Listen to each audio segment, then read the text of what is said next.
Hey everyone, and welcome back to Skills Academy. In this video, I'll walk you through the process of defining a conversion in Google Ads. First, log into your Google Ads account and navigate to the Goals section in your dashboard.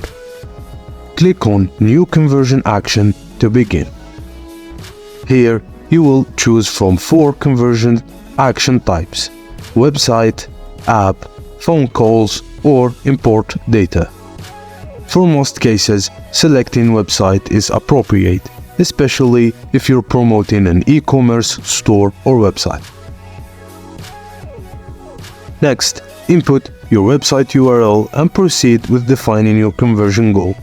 This could be a purchase, subscription, form submission, a sign-up, or any other action relevant to your objectives. After specifying your conversion goal, you can further customize settings as needed.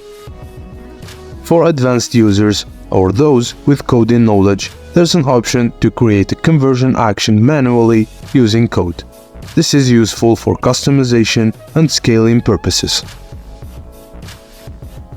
Consider enabling enhanced conversions for your account, though it's recommended to familiarize yourself with this feature by reading and accompanying documentation.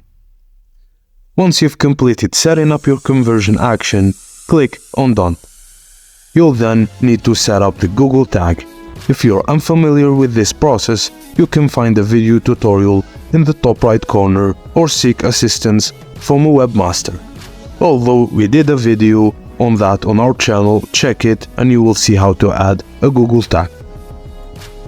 After setting up your Google tag, your new conversion action is ready to use. That's how you define conversions in Google Ads. As simple as that. If you found this video helpful, please don't forget to like and subscribe to our channel. Thank you for watching, and I will see you on the next one. Hey everyone.